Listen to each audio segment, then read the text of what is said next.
Guys, welcome to the project. I'm at the stage now where I'm ready to fire the car up. So since last video, I've put the serpentine belt on, obviously fitted the big pulley in the centre on the crank there, harmonic balancer, and the alternator and whatnot, connected up the oil filter reservoir, connected up the factory terminal for the V46, which goes to the starter and then tees off the starter to the alternator. This is just sitting here. I've got to get a hose clamp for this and for this here, but that's just sitting here because I want to fire it up. Got all the coil packs on. Got the vacuum line on for the brake booster, which goes on the back of back here somewhere. So yeah, I've got and plus I've got the crank sensor connected underneath. Starter motor wires are all done. So and also I've got an ECU from the UK. Originally got one from the United States, where I've tried to get in there and read the ROM, and then obviously then change a few things around in a hex editor, but it couldn't get into boot mode, so I ended up just buying one from the UK with the EWS removed.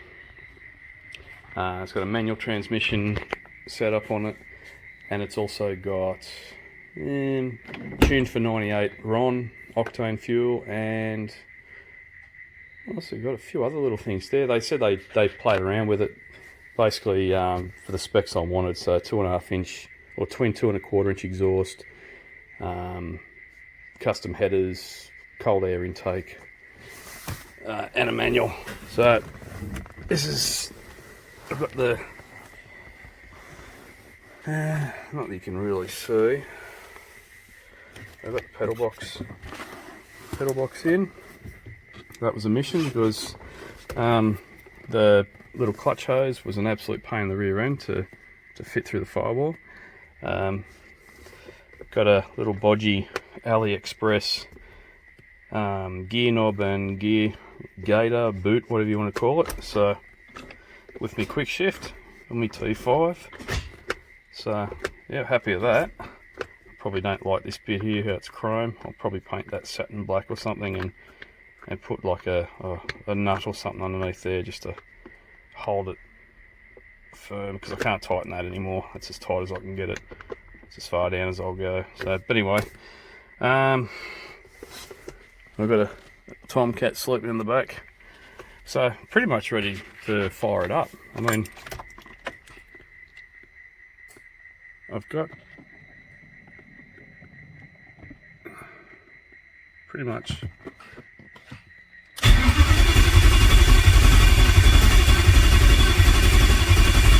now. It won't start, and I'll tell you why it won't start.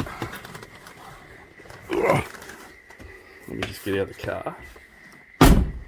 It won't start because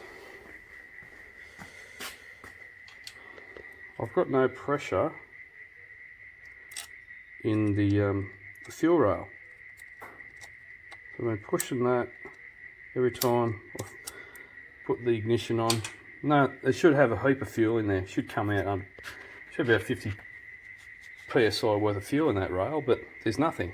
I filled gave a quarter of a tank of some 98 fuel, 98 RON, octane, whatever you want to call it. And then just to sort of ease my mind, I've taken the fuel line off with a glass jar and just tried to prime the motor, but no fuel at all comes out. I've got to check the fuel relay, which hides up underneath the dashboard. The fuses for the fuel pump, the power that goes to the fuel pump, it's or for the fuel relay rather, it's good. I'm going to go inside the glove box now, see the fuel pump fuse is good. But I'm thinking that I've got a problem with the fuel pump. I think the fuel pump's dead. They don't give them a very good rap. They've not supposed to last all that long. You'd think they would, but they just don't. So yeah, that's where I'm at the moment. That's an X5 tyre. I got an E70 in the shed, in the garage, out in the driveway rather. So a spare tyre, and I've got to get this prop shaft modified for a T5. So this is the wrong size, because I can get a Guibo, a T5 with a Guibo like output, I guess, pinion type thing, and yeah, I'll just have to get the prop shaft modified. But yeah, I mean, that's what's stopping the car. Obviously, when the car starts, that'll be the only thing that stops it from me backing it out in the driveway. Cooling system, I'm running, I think I've already mentioned, I'm getting an aluminium radiator put on, and I'm going to put that thermo fan on as well. It just fits. I'll have to offset it over towards the over this side here rather than the center. So guys, that's where I'm at. Oh, and good news too, the oil pump. Oh, the oil pump's working anyway. I've tested that. I've got oil pressure. I've got the little wire on the pressure sensor. So all signs are good. So yeah, when I get it going, I'll have it on video. Thanks guys. We're going back to that fuel feed problem. I've got the wiring diagram here for the fuel pump relay, and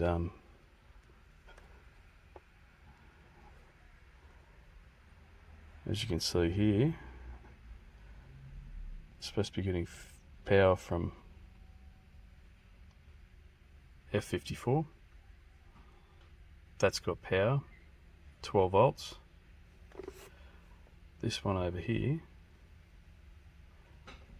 has 3.5 volts, which is supposed to bridge, or this triggers the relay, but it's only getting 3.5 volts. So what I end up doing, and that goes to the fuel, or fuse carrier engine electronics. That goes to, it's like a little pack of fuses. Well, that's on an E46. I've got a Land Rover /X5 E53 wiring harness. So mine's a little bit different. I don't know where the power's coming from. So what I've done, I've just bridged, put a wire from there to there. So basically it's getting 15 amps. Triggers, look at these, triggered from the DME, which therefore then gets the pump working. So, and that hides in there. It's a real pain in the rear end. I should have taken a photo, but anyway, never mind.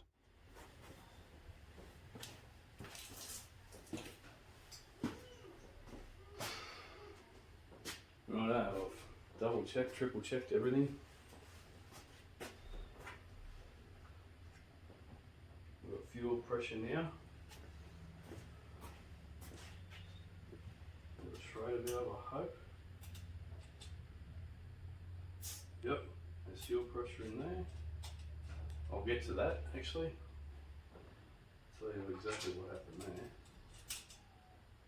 Now I've had it cranking, crank's fine.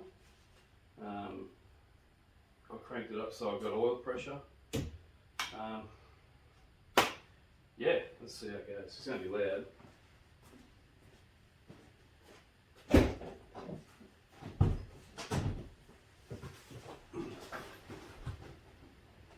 Righty.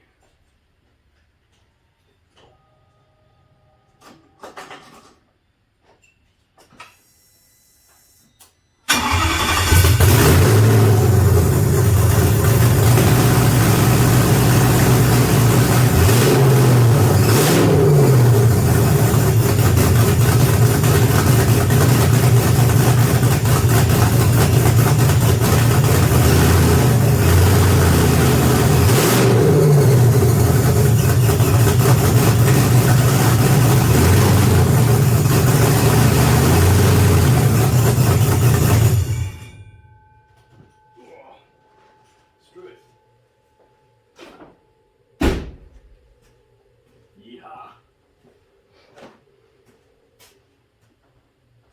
It works.